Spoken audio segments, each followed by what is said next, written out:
Joe Burrow was fitted for his national championship ring already.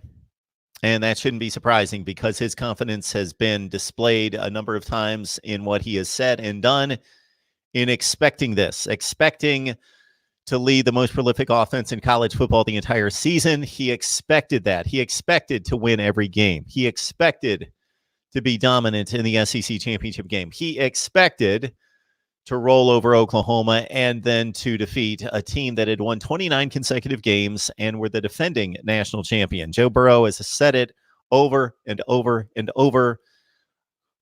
Most recently, what I saw was earlier, just before the game, where in a sit-down with Kirk Herbstreit, he mentioned when asked, how did you think this offense was going to play out this year? And he said, I didn't think, I knew it. I knew that this offense was going to be lethal. And here it is. LSU is the national champion over Clemson. It was a decent game. It was a competitive game for roughly three quarters. But once it got to 35-25 and then certainly 42-25 at three scores, I certainly didn't expect Clemson to be able to make a comeback from that. Because LSU would have been fully prepared and equipped to answer any kind of response that Clemson had on offense.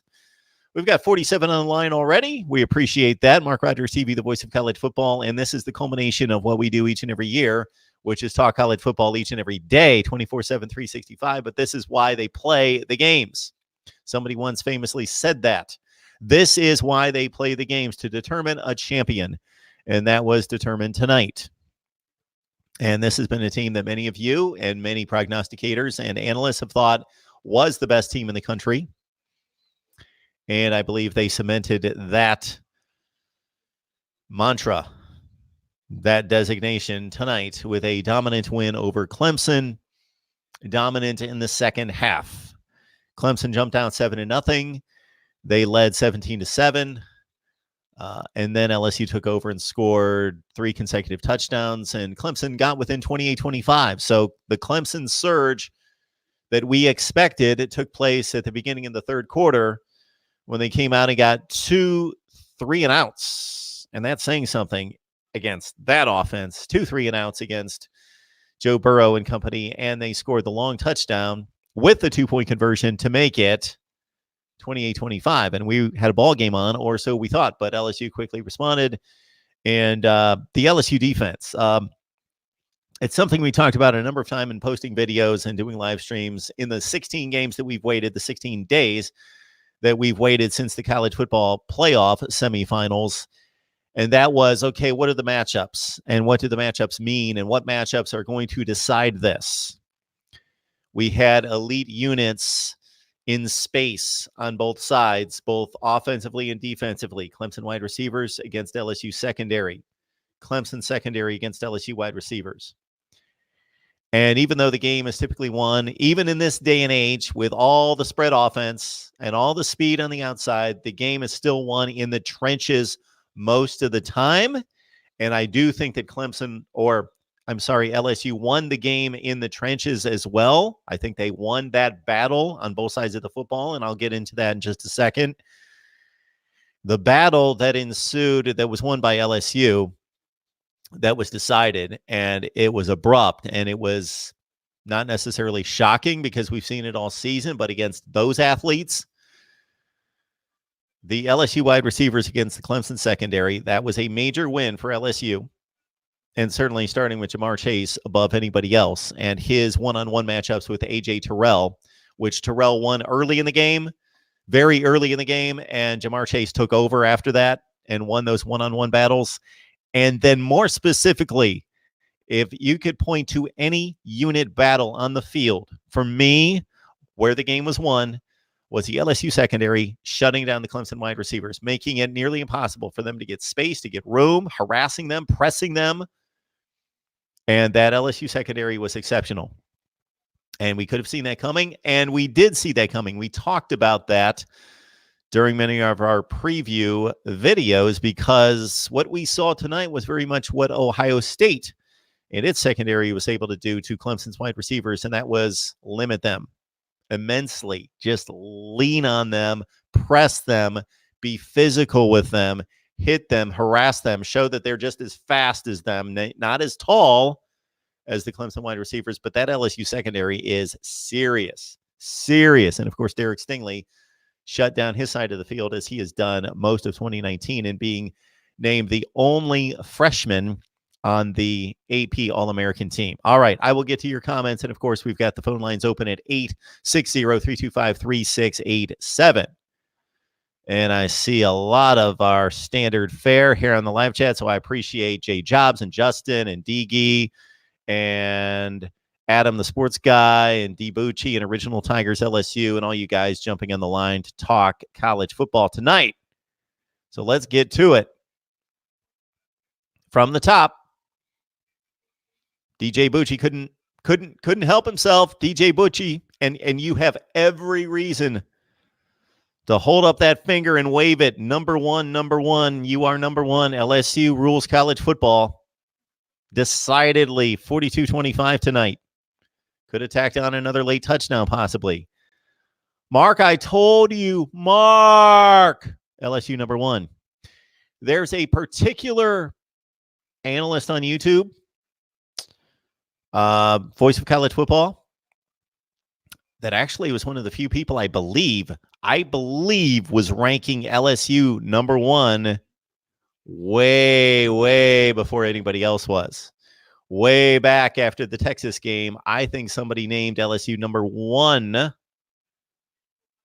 or shortly thereafter, LSU number one, and never took them out of the number one position. Maybe I did for a couple weeks. I don't remember. But I had LSU number one to start after a week or two, and then I had LSU at number one certainly after the end of the regular season and the SEC championship game. So I did not predict LSU would win the national championship. I did not. I predicted Clemson would be in the national championship game before the season started. Not as good a prediction as I had last year when I picked Clemson to win the national championship before the season began.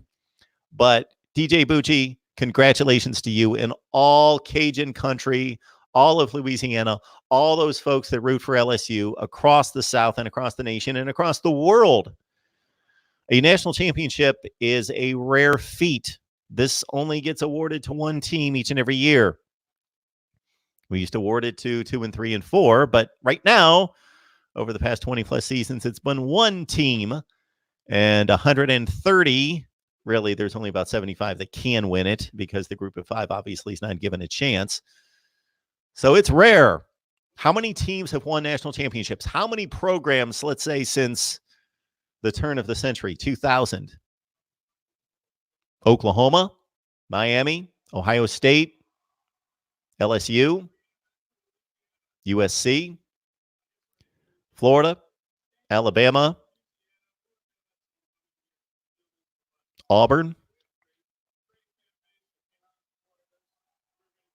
Clemson. That's it. That's the short list since the year 2000. In this century, only 6 or 7 schools have won a national championship, and now LSU has won 3 with 3 different head coaches. With 3 different head coaches, LSU has won 3 national championships since the year 2003. Nick Saban built it. Les Miles sustained it. Ed Orgeron has built a new version of it with the help of Joe Brady. Monster 32. Remember when Mark said Ohio State Clemson was the real national championship? I didn't say that. I said that with a question mark. Monster 32, please. Let's keep it within context. It's called producing a video and saying, hey, should we leave this up to discussion here? This is a topic. This is we've seen it in the past where a semifinal game proved to be a better matchup and proved to be the 2 teams that were the best teams. And I pointed to 2014 Ohio State, Alabama. I thought they were the best teams then, and I still do for that particular year in the semifinal game. I don't believe that's happened since. No, it's not happened since. Clemson, Alabama were the best teams in 2015 and 16. Well, Ohio State might have been one of those years, but they were on the sideline. And Alabama, yes, Clemson, Alabama, yes. This run of Clemson, Alabama, they have been the best teams, and they've played in the championship games for the most part. In 2017, Alabama, Georgia, 2 best teams. two best teams. This year, we could argue LSU certainly one of the two best, and certainly the best, as they proved tonight with the opportunity that they had. Of course, we cannot see every team play every team. That would be fascinating. But this year, there was certainly a separation. I could have stated other teams. I could have stated other teams in other years that did not make the playoff, certainly could have vied for a national championship, but I don't think there's any way to argue that in any possible way this year. We saw three exceptional teams, and we saw two of them play an exceptional game that was marred by some issues on the field with officiating. And then we saw one dominant team take out an Oklahoma team that was overmatched and not with the other three. And then tonight, I don't want to say they dominated this game. They dominated the fourth quarter, and they were clearly the better team. And I would slightly change the thought that I had in picking LSU. I did pick LSU to win this game. So here, Monster 32, when I stated that again, it was a question mark. Ohio State Clemson, the real national championship, question mark, because I picked LSU to win this game. All right. Bleach orange. Arg. Okay. Got my game loss frustration out of the way.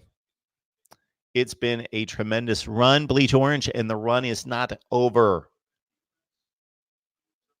We discard second and third place teams way too quickly. Clemson will be back, and they will be back, and they will be back, and they will be back. Now, we've certainly said that about other teams in the past, and they faded off because of coaching changes. And Florida State, for example, won the whole thing in 2013, and by 2017, we're a completely different program and never to be heard of from again, at least to this point. Mark Rogers TV, the voice of college football. Who's on the line? What's up, Mark? It's DeAndre, man. What's with you? Hey, DeAndre. Thanks so much for calling in. I appreciate it. I'm sorry about the game. No. Hey, look, you know, there are people in life, and I've been through a life about a lot of stuff, and you got to appreciate people like Coach Orgeron and Joe Burrow. You know, people didn't want them at Southern Cal or Ole Miss or, you know, LSU didn't even want Coach O in the beginning. So, you know, it's good to see somebody persevere. You know, like you just said, it's hard to win a national championship. Clemson's won 2 in the last 4 or 5 years, and that's great. It's very hard to win one. So, you know, you appreciate people like Coach O and who's the other guy? And Joe Burrow. You know, they did a great job. They deserve to win. So, you know, hey, and I'm proud of them. I don't think Clemson should play another game with Louisiana ever. I think the last time in '81 we beat Tulane. That's the only team I think we ever beat in the state of Louisiana, as far as playing in the Superdome. So, but hey, it was a great game. You know, you saw some great receivers. You saw why they were great all year. LSU was a better team tonight. You know, and that's what we saw. And, hey, what can you say? Just tip your hat. And like you just said, too, Clemson will be back next year. I know they lose their 4 offensive linemen. They lose Etienne. And they lose Simmons, Wallace, and Muse. But they don't recruit it well. But one thing I would have to ask about Clemson, and it's not the fact that Terrell got burnt, but where were the other recruits that you recruited to your school, like Booth and Goodrich? They didn't play hardly at all this year. You know, why not use more 5 receiver 6? Why go with always the tight end? You know, there's a lot of questions that you got to ask about about what was going on at Clemson in development this past year. And like Dad would like to say, hey, we play more freshmen and sophomores than anybody. And you got number 1 recruiting class or number 2, whoever you want to listen to, coming in. So, you know, the future looks bright. But, you know, you just got to love the success story or what LSU did. So I'm happy for it. I said it a few times leading up to the game that this appeared to be a different kind of matchup in that there wouldn't be a whole lot of people across the nation rooting against either one of these teams, that there wasn't a whole lot of hate toward either one of these programs. It wasn't like a situation where, okay, Alabama's in there again, and if you're not an Alabama fan, almost everybody's going to root against Alabama. Ohio State certainly has its haters out there. Notre Dame, in going to the 2012 national championship, that there are certain teams that have, because of certain coaches, because of just their fan bases, because of just winning for a long time, going back to through their history and having a certain aura about them that people don't like. But there wasn't that in this game. People generally liked both teams, both coaches, and just you just happened to pick a rooting side because either you were a fan of one of the teams or just had like the Ogeron story or the Burrow story or like Dabo or whatever, but not teams that are despised by people, programs that are despised by people. And like I don't know if you saw on Twitter, but it's like something when Burrows ran the touchdown in. Because it's going to be a quarterback run before he even did it. I mean, it was just a night. Sometimes you knew what was going to happen. I mean, Clemson didn't adjust. Brett Venables likes to,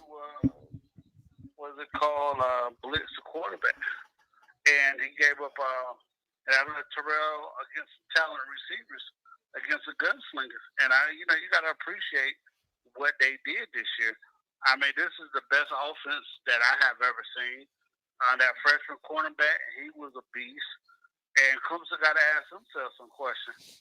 How do they change up next year and not to run the same dual offense? We had 3 receivers, a tight end, and a running back. And to me, Tyler Winfro, I know he had to graduate eventually because he seemed like he was there in 1981. But, not having that quick twitch receiver to work the middle seemed like it hurt Clemson because Clemson was always trying to throw to the outside. So there are certain areas that Clemson's going to have to improve. But, congratulations to LSU. And all the people saying we're making excuses. I ain't making no excuses. I'm just saying there's things that Clemson had to work on this year. I see some people in the chat saying that. I didn't make any excuses. We lost. And that's just the plain and simple to it. We had our chances in the first quarter to score, and we didn't score. And that's Clemson's fault. That's not the ref's fault. That ain't anybody else's fault but Clemson's. So, hey, we just enjoy the night, and we'll see what happens next year. I love college football, love pro football, and we're going to get it in next year. We want to see who's going to win it all. That's what makes this sport great. Because you got somebody that came off the map that didn't, wasn't on the map at the beginning. Everybody kept saying LSU changed their offense. How often have we heard that over the last 10 years? And they finally did, and they got the great receivers and talent. I was watching that. I'm gonna let you go after this LSU-Clemson game back in 2011, 2012. Yeah, we talked about it. Look how much talent was on the offensive side. And they didn't do any. They could you imagine Beckham and them running around with this? And they had to have the quarterback to do it too. Burrow was just a great quarterback. So, hey man, that was a great win for LSU. With Burrow, and congratulations to those LSU fans, man. You have a good night, Mark. I've been listening to the show. Thanks, DeAndre. Appreciate it. Congratulations on the run that you've had since 2015. Yes, sir. You have a good.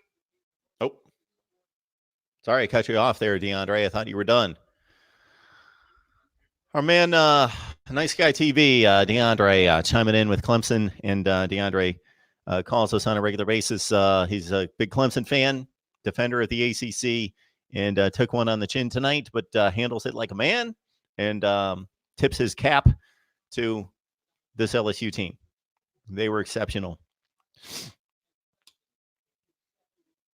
I think that one of the points in the game that I will say that I was a bit surprised that LSU wasn't better is that Travis Etienne And that Clemson offensive line had its way. If they could have stayed in front of the score, they might have been able to pull this off. Because Travis Etienne had, I don't know what his final stats were, but certainly in the first half, the Clemson offensive line was having its way with the LSU front in the run game. They were in the run game, and Travis Etienne was just barreling over linebackers and the guys in the secondary. So I was thinking at that point, this LSU defense is playing a decent game, but they are physically not up to the challenge at this point. But it turned into a passing game, and Trevor Lawrence was not on his A game. He was also pressured. His receivers were not getting separation. They were not winning one-on-one battles. And even when you don't get separation in this day and age, the quarterback and the pitch and catch play is so good that they don't necessarily need separation. They usually just throw it up there, and these guys for the elite teams with the elite wide receiver units usually make the plays over the DBs. But the defensive backs for LSU were exceptional in this game. They played the ball exceptionally well, and they just would not allow separation at all. Usually, when you throw the ball as many times as Trevor Lawrence did tonight, which had to surpass 40 times, he was something in that range. I don't have the final numbers in front of me, but how many times, the couple times that he found somebody open, wide open, was on a scramble play when somebody got lost, like the tight end in the first half a couple times. But besides that, his receivers didn't get separation. They weren't open at all.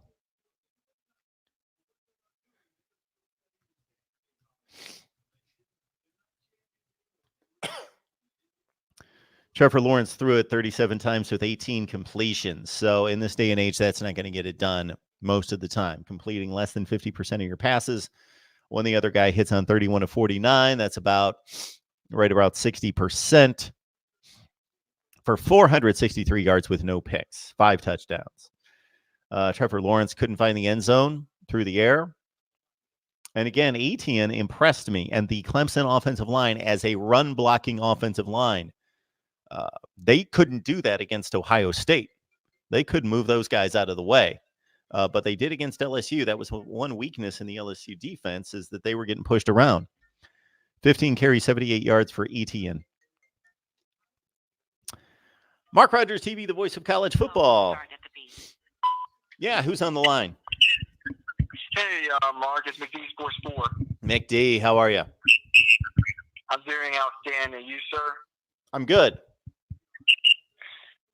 Well, listen, first of all, congrats to LSU for winning the championship. I hope my Tennessee Titans do the same thing here in these upcoming weeks. So, congrats to LSU. Joe Burrow is just something else. I mean, I just don't know if you're ever going to see such a great quarterback in my lifetime again. I mean, he is just something else. The way he moves in the pocket, is just unbelievable. Yeah, his very first pass completion of the night was called back, but they were at their own 2-yard line. And Brent Venables, that first few series, he showed why he's one of the best. They were confusing Burrow. They were shooting gaps. They were confusing him in coverage. But he had the one play, the very first pass that he completed was just Joe Burrow.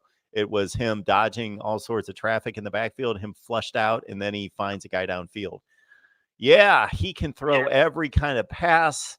He's an elusive runner. He's tough. He's a leader. He's so confident. He'll make every throw in the book. He doesn't have a cannon. He doesn't have an elite arm. That's the only thing he does not have, but his arm's strong enough. Yeah, I mean, it's just unbelievable to me.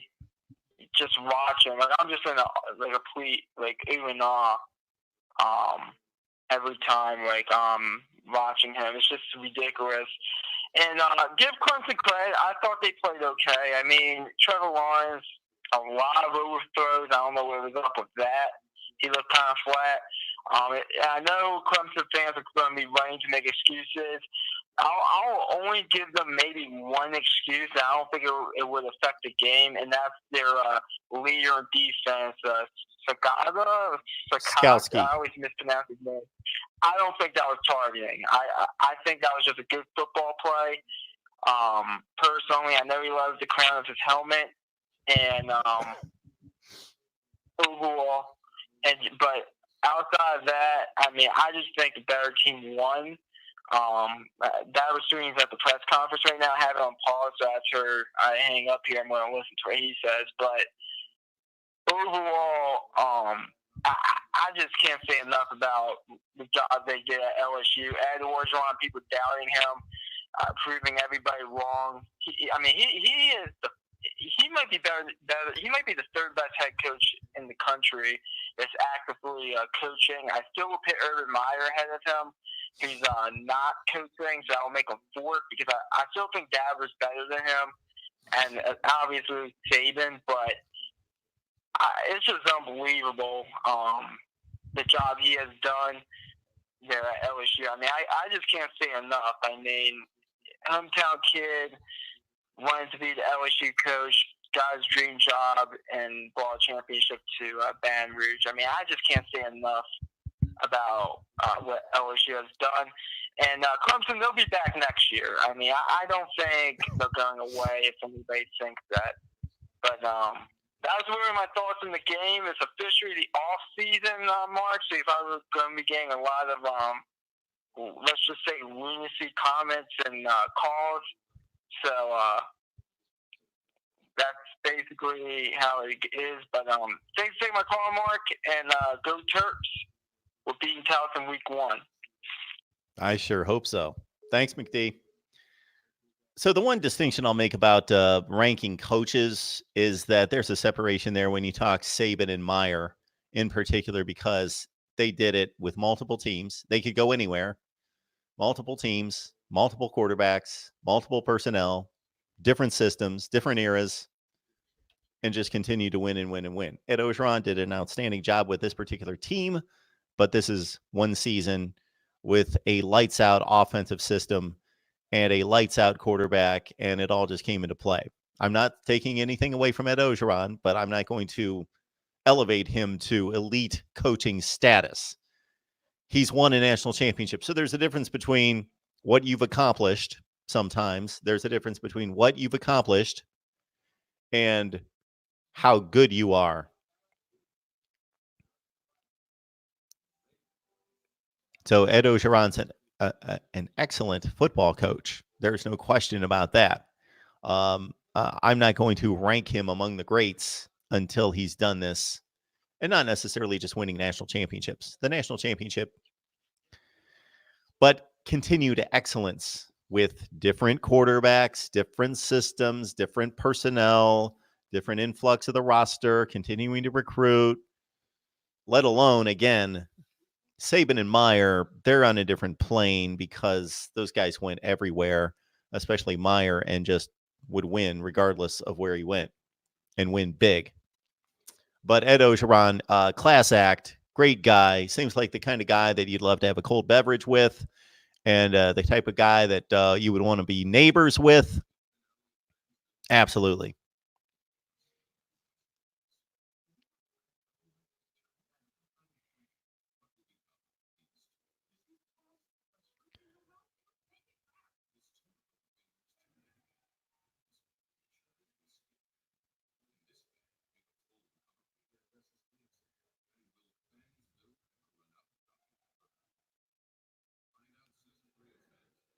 Reasonable Gump threw us a super chat. We appreciate that. I will get to that. He had a comment when I get it to it in the live chat, but I will leave it until we can actually post it here. So keep in mind that you can call me up and give me your take on anything concerning college football, not just the championship game. We all witnessed it and know what happened.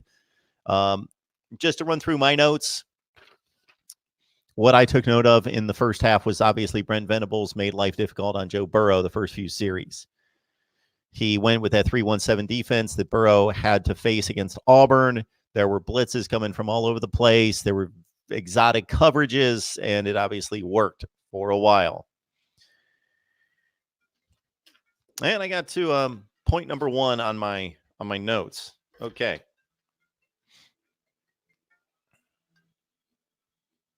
Here we go. Mark Rogers TV, the voice of college football. Who's on the line? Hey, Mark, this is Jensen16. Hey, what's going on, man? Nothing much, man. Just want to talk about this game. Man, this was a phenomenal win for LSU, man. But I just wanted to ask, is this the greatest season ever by a quarterback? Yes. I can't imagine that there's been a different one, and I would pull up short of calling myself a college football historian, but I've read a lot, I've watched a lot, I consume it all the time, and I can't think of a better season.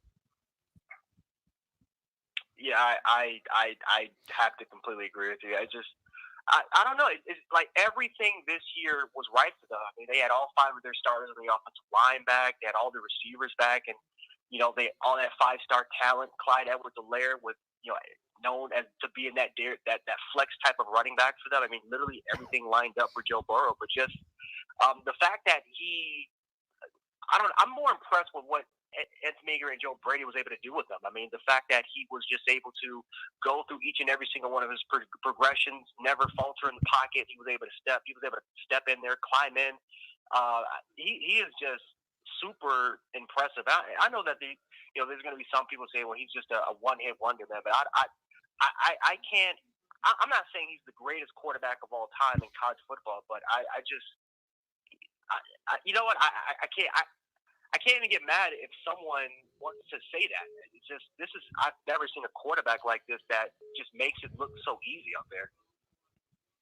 The one distinction I'm going to make is that what would happen if Justin Fields or Trevor Lawrence, those are the 2 that come to mind, or Tua Tagovailoa would have worked in this offense? Mm-hmm. Don't we think that they would have been similarly successful? Yeah, to be honest with you, I think that you can make an argument that they can potentially even be more, because I think that Tua Tagovailoa is a more accurate passer. I think that Trevor Lawrence is more talented, and Justin Fields, he's up there as well. But Joe Burrow, I mean, he adds his own spice into it. Like, he adds a certain type of confidence, certain type of swagger that I think that those quarterbacks just don't possess. That I think that just the connection that he has with his players, I think is just a little bit more different than what those players would probably bring to the table. And the reason I say that is when you say the greatest season of all time, statistically, it's the greatest season of all time. And certainly if you take everything into context, I think it's one of the greatest seasons of all time. But I'm thinking maybe Justin Fields is a bit of a stretch. He's a great quarterback, but he's still developing. Maybe this comment is saved for Lawrence and Tagovailoa, putting them in this offense. But I think back to what Cam Newton accomplished. Now, statistically, from a passer standpoint, it doesn't compare to what Burrow did this year. Cam Newton threw like 30 touchdowns, threw for about 3,000 yards, but he ran for 1,500 yards and over 20 touchdowns. And I don't know that there was a player that could have played quarterback in 2010 for Auburn that was coming off a 7-5 season. This was not a great football team that would have won a national championship for that Auburn team in 2010. Yeah, that 2010 team with Cam Newton, that was just phenomenal. Especially with what Gus Malzahn was able to do, and just how he was able to use his strengths to his advantage with introducing that read option type of spread offense into the SEC. Yeah, that was really special. So, yeah, what we saw tonight was certainly just video game kind of numbers once again, and just almost unstoppable. Oh, my goodness. I also wanted to ask, do you think, because D'Eriq King, he just entered the transfer portal, do you think that there's a huge possibility that LSU gets a hold of him and maybe they can potentially, I'm not going to say he's going to be like Joe Burrow, but with the players that are returning back, and I don't know if Miles Brennan would be that guy, do you think that D'Eriq King will have a perfect opportunity to be that next guy and lead LSU to another national championship? Miles Brennan couldn't win the job before Burrow showed up, so he is certainly the guy in line, and he was a 4-star coming out of high school, so he's supposed to be a pretty good talent, but D'Eriq King would be certainly a guy that it may be similar to the succession at Oklahoma, going from Baker to Kyler Murray, two very mobile quarterbacks. Of course, Murray much faster than Baker, but Baker elusive as well, but being more passers, and then Jalen Hurts being more of a runner, and seeing something similar to that, where this offense would have to be tweaked with De'Ara King being a really good passer, but he's more of a runner, more of a threat that way. Okay. All right. That's pretty much all I had for you, man. That's pretty much all I had. Well, I appreciate the call. Hopefully you get. Oh yeah, have a good night, man. Yeah, you too. Bye-bye. And we've hit 1 o'clock Eastern time here on the East Coast. LSU is the national champion of 2019, 42-25 over Clemson, winning their third national title since 2003. They won one back with Billy Cannon in defeating Clemson 7-0 back in 1958. Mark Rogers TV, the voice of college football. Who's on the line? Hey, Mark. My name is Reggie. How are you doing? Hey, Reggie. I'm doing fine. I appreciate the phone call. How you doing tonight? I'm feeling pretty good. I'm an LSU fan. So oh, wow. I'm calling in. I heard you were on the phone with that last caller, and there was mention of, could these other great quarterbacks fit into this system? And, I think he said, maybe they could, maybe not, I don't know. But the thing that makes Joe different from all of them is his head, in my opinion. Justin Fields and Trevor Lawrence got all the athletic ability in the world. But a couple times this season, we've seen him make weird decisions. And, I know that last play wasn't necessarily on Justin Fields in that semifinal game, but, I just don't see Joe making a play like that ever, And so I think that's what separates him is he knows exactly where he's going with the ball before the ball's even snapped. And I don't see that in Justin or in Trevor. So I think that's what separates them. And, would they be able to put up similar numbers in his offense? Maybe.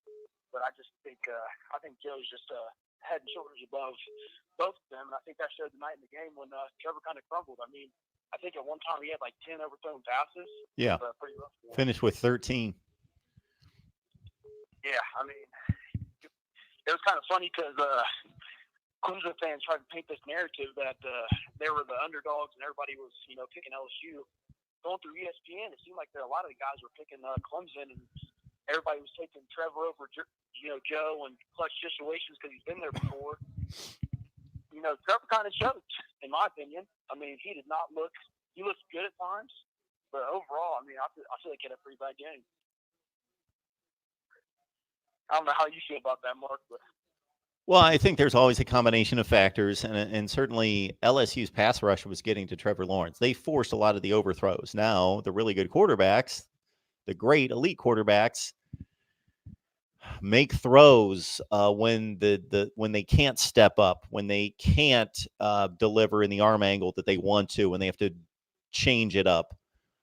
They have to do all those things to still make the throw that they need to make. But pressure gets to every quarterback. And Burrow had to deal with it early in the game, and he wasn't very effective the first few drives of the game. And then Trevor Lawrence had to deal with it more than Burrow. I thought that the LSU secondary was just ridiculously good.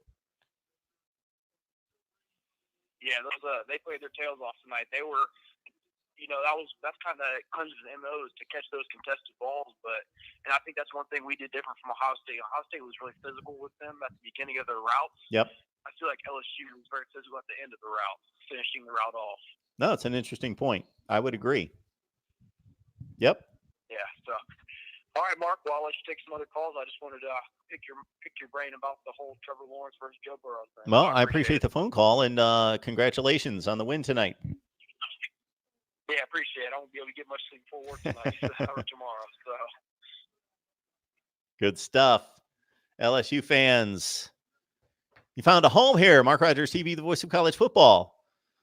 We've got 3 specific team live streams each and every week. Ohio State, Miami, and Florida State. I'm not going to go into why those 3 teams have been selected. Has to do with popularity, has to do with guests being available and timing. I would like to add a 4th. What I'm going to do first and foremost is I'm going to kind of float that around to different teams. So LSU would certainly be a candidate to be added to a exclusive live stream each and every week if we can get enough LSU contributors to help the cause. Mark Rogers TV, the voice of college football. Who's on the line?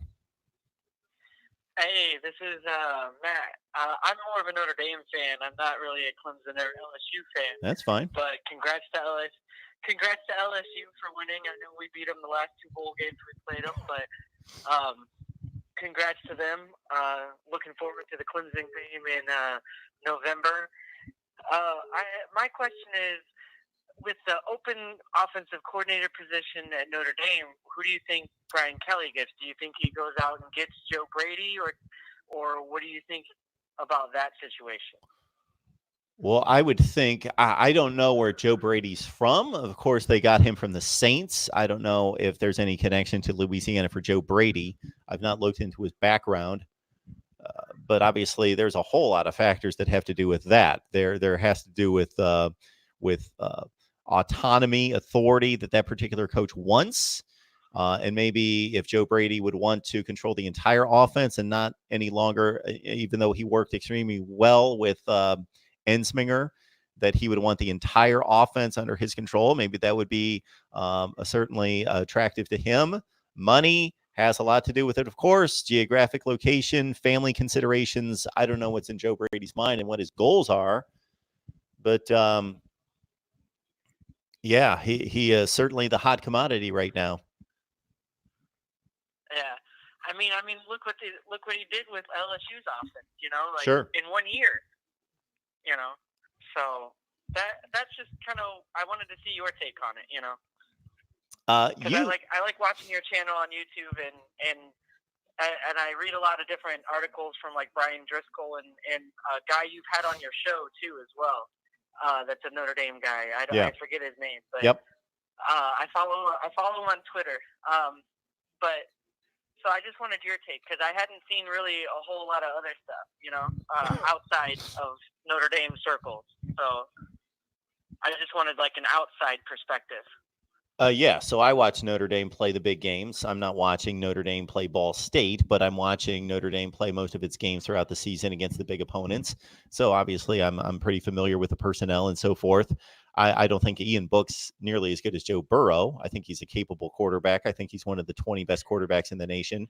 The big distinction that I would make between LSU offensive personnel and Notre Dame would be that you guys have certainly upped the ante, upgraded the personnel on the outside, but you have majored in very big physical receivers that high point the football, but they're not speed guys.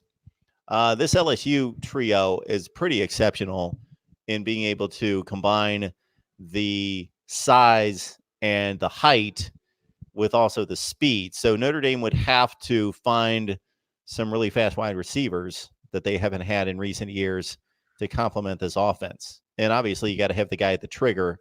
And Ian Book would certainly thrive in this offense, but maybe not necessarily to the degree of Joe Burrow. I think my opinion on Ian Book and yours are probably two different things. I think Book has hit his ceiling, honestly. I really don't think he's the guy, the quarterback to get us there. I think the guy to get us there is either Drew Pine or he went or PJ, who went to Boston College.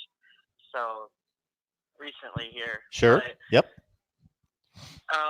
As far as speed on the wide receiver, and we have Braden Lindsey who's coming back, who is like almost like he's really good and really fast. Like I would say he'd be faster than Rocket Ishmael. Kevin Austin is another track star that we have that's supposed to be coming back this next season. I'd say these next two classes, man. These next two classes are supposed to be really good. We have Chris Tyree, what's his name? Jordan Johnson, or whatever his name is, the wide receiver that's coming in. A stable at tight end. So, I mean, I'd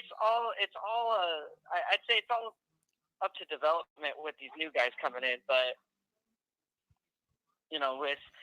I think Chris Tyree and Johnson are both going to have big impacts, along with Meyer, and I'm not sure how to say his name, but there's another guy, I think he's coming in 21, that's supposed to be really good as a tight end as well. But When it comes to speed, we got Lindsey and Kevin Austin that are pretty fast. They're track stars. Actually, Lindsey's like the fastest kid on the team. So Okay. So these are guys that are either coming in or guys that have had limited playing time. So that's what I'm speaking to is I haven't seen those kind of Notre Dame wide receivers in recent years. I've seen really good players that will play in the NFL, Chase Claypool being the most recent, but they're big guys. They don't have this type of game-changing speed that we see from Terrace Marshall, Jamar Chase, and Justin Jefferson. Especially Chase and Marshall. Right, and that's like Kelly's MO. I think he needs to get out of his own way here and kind of let things happen, you know. And that's why I feel like getting an outside offensive coordinator like a Joe Brady instead of hiring somebody within would probably be a better idea than hiring like Tommy Reese, you know. But I don't know. But thank you for answering my question. I just kind of wanted an outside perspective as well. Yeah, and certainly don't misconstrue my take on Ian Book. I didn't say he was an elite quarterback. I went top 20 to 25 in the nation. Oh, okay. Thank you, though. Sure. I appreciate the call. Mm-hmm. Thank you. LSU wins 42-25. Another national championship for the SEC.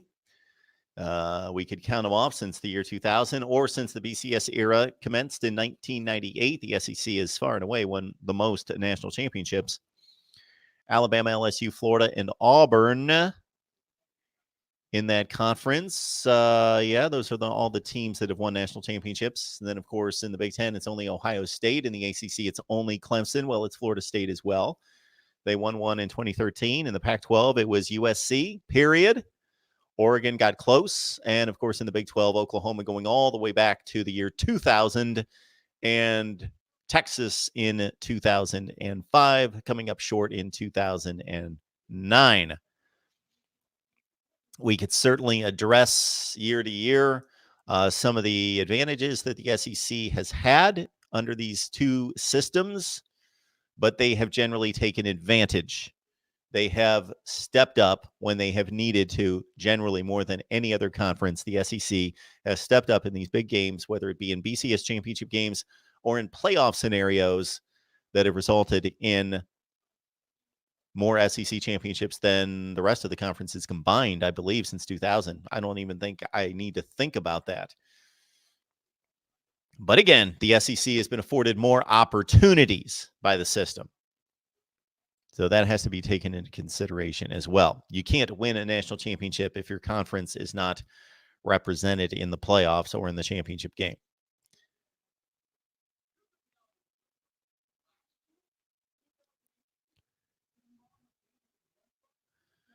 All right, let's be kind to Cheryl. I do not see any personal attacks out there, but if she's suffering these, let's be kind. Trash talk about teams, not people, please. All right. I apologize for the coughs and the sniffles and so forth. We'll make it through.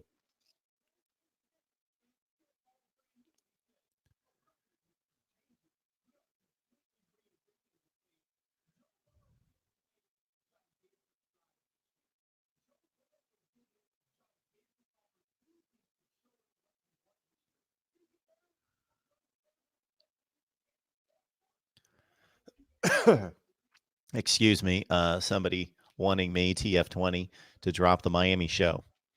We will be here Thursday night with Miami and Ohio State live. Tuesday night, so we are past the bewitching hour of midnight. It is technically Tuesday, and tonight, Tuesday night at 7 o'clock Eastern Time, Florida State Seminoles talk. We're now officially in the offseason, and so what's coming up? Wow, what's coming up very soon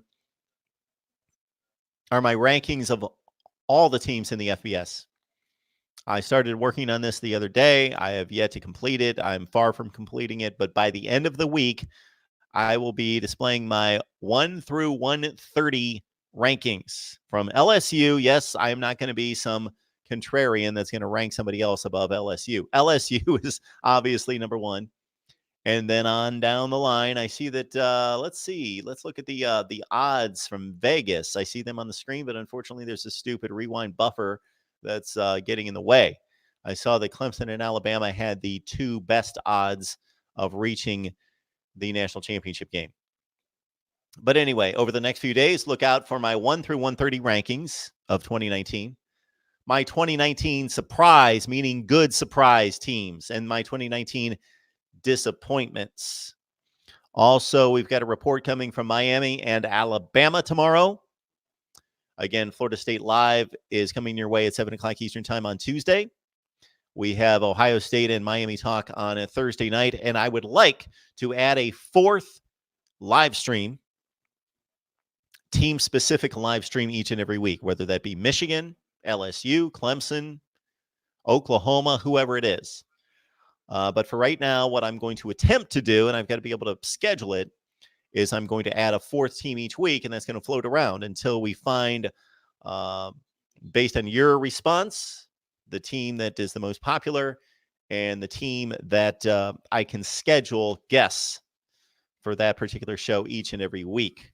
So you can show me on your views and likes who you want to see as a fourth team-specific live stream. And starting in February, first week of February, I will have a set live stream schedule each and every week that you can count on. We still have National Signing Day coming up the first Wednesday of February.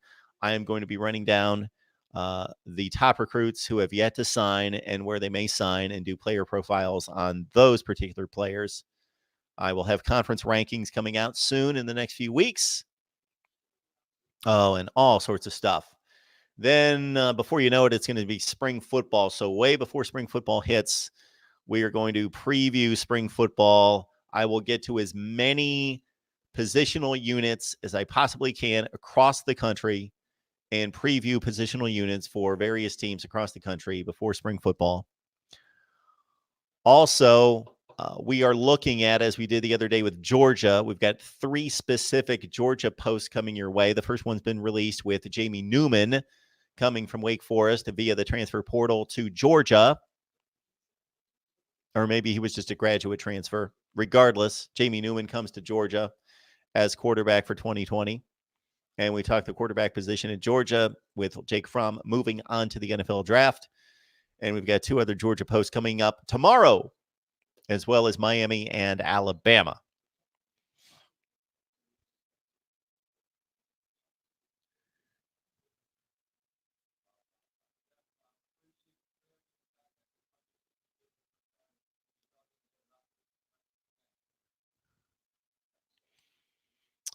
Monster 32 is letting us know that Joe Brady signed a contract over the weekend, so LSU has him locked up, apparently.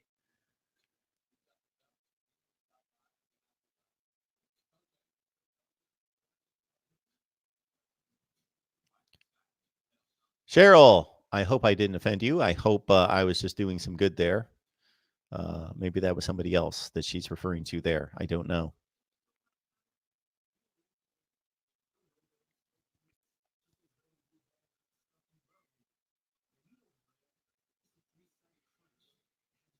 SEC, yes, most likely the best conference, but we will rank the conferences, and we do it not just off the top of my head. I just don't go, oh, SEC, Big 12, ACC. But no, we look at the metrics, we look at the results, and we seed the teams because you need to put the games into context. LSU, the 1 seed in the SEC, just beat the 1 seed in the ACC, Clemson. So that's easy. That's a fair fight. That's a fair game. That's a like-seeded game. But Penn State beat Pitt. What does that mean? Let's put that into context. Penn State is the what seed in the Big Ten? Well, off the top of my head, the 4 seed in the Big Ten. And Pitt's the whatever seed in the ACC. So we look at the metrics of the seedings of the games and the results, and we rank the conferences. So if you have yet to join us during an off season, we don't stop. This is not the end of college football.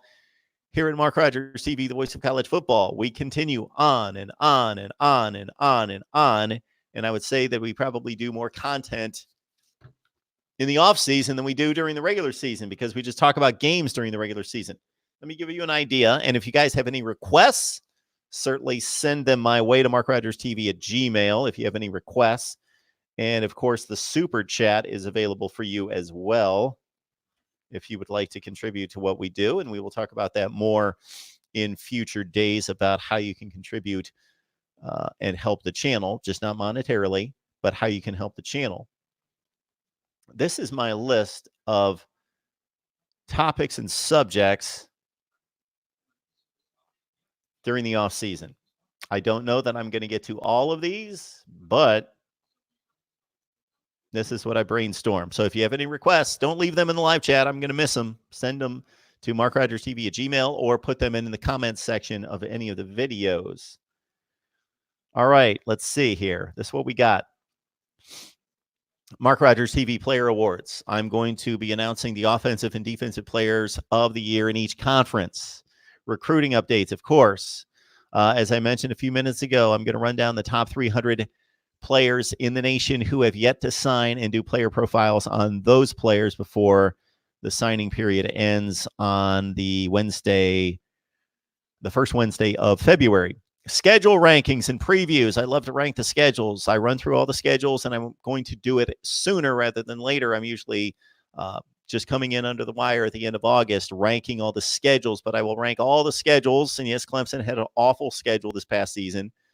I think that might be the last time I say that for this 2019 season. But I will rank all the schedules for 2020 and do schedule previews. So I thought this would be an interesting series to take the recruiting rankings and then compare them to the results on the field. Who has outperformed the recruiting rankings and who has underperformed? Outperformed, Wisconsin comes to mind immediately. Who has underperformed? Well, before the last couple of years, LSU, Texas, Miami. Okay, conference rankings, I talked about those.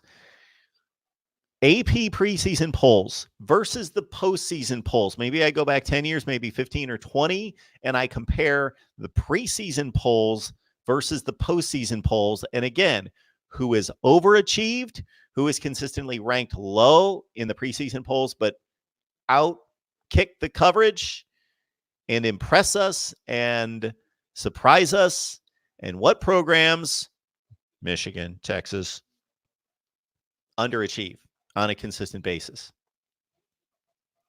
Surprise teams, disappointing teams for 2019, and what's next for those teams. So I released a video after the North Carolina win over Temple in the bowl game to say, North Carolina, let's put them on alert.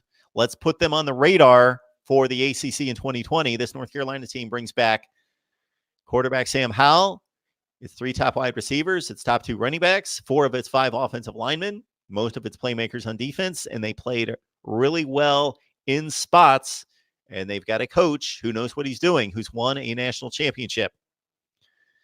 So we will look at teams coming up in 2020. Position previews, as I mentioned. I will rank the best non-conference games of 2020. I will rank the best conference games of 2020. I may do a conference realignment. I did this a few years ago, and I was able to bring some worthy programs up from the group of 5, i.e. Boise State, Central Florida, and some others, and reconfigure the Power 5 into a Power 6 with 12 teams in each conference, 72 teams. It was all uniform, 72 teams in the Power 5. I need to do a better job of shouting out and calling out your contribution, your support of the channel, what you guys do on a regular basis, and commenting and sharing the videos out there in social media and doing all the things that you do. So those will be more common as well. You think I have time to do all this? Viewer comments reaction. So I've been very bad at this the last few weeks, but trying to get back to all the viewer comments and cutting videos in which I'm responding to your comments. So thank you so much for your patience in that most of the time that you guys are having discussions yourselves, which is great, and commenting back and forth and debating yourselves, because I cannot get to all the comments. I don't know how many comments we had last year. like 25,000 comments, maybe more than that. I had somebody mention to me the other day about possibly starting a fantasy football league in 2020, so we'll look at that. I'm going to look at my predictions for 2019 versus the actual results. So if I said Michigan State was going to go 8-4 and they went 6-6, but go through all the teams and show you, okay, this is how I saw the Pac-12 shaping out. And I had Utah and Oregon, with Oregon winning the Pac-12 championship. So that's a good one for me to point out because I nailed it preseason. Didn't do that with every conference. My way too early top 25. My playoff system. I've got a 16-teamer. I've got an 8-teamer. And on and on. Schedule systems. And I haven't even, NFL draft numbers per school, the quantity and quality, and ranking the teams.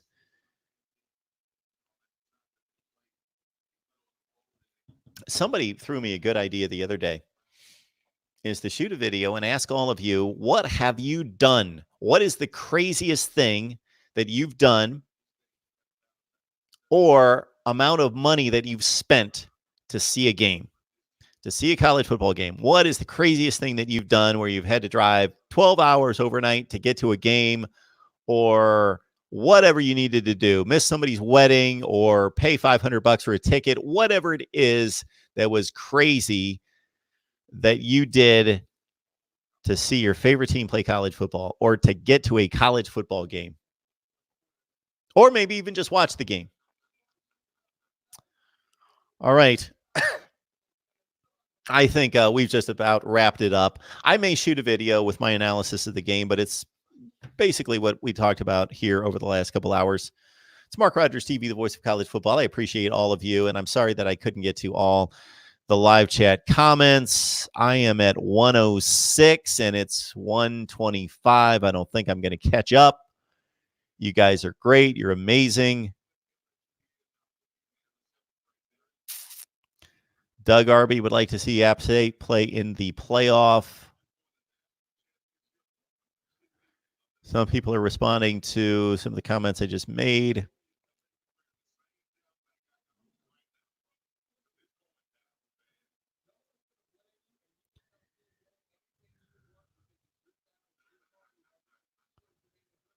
All right. I've got Alabama and Miami coming your way tomorrow and here in the next few days. 1 through 130 college football rankings from the voice of college football and so much more. We will see you at our next live stream, which is Tuesday night at 7 o'clock Eastern time, talking Florida State football. But of course, regardless of who you root for, you are welcome to join the live chat and we will talk Florida State football. Thank you so much for a great college football season once again. Another one is in the books, but we're right back here tomorrow like nothing changed. We're still covering college football each and every day, and we're here for you. Thank you so much, everyone. It was a great college football season, and we'll look forward to 2020 starting in the morning with Miami and Alabama talk coming your way. See you soon.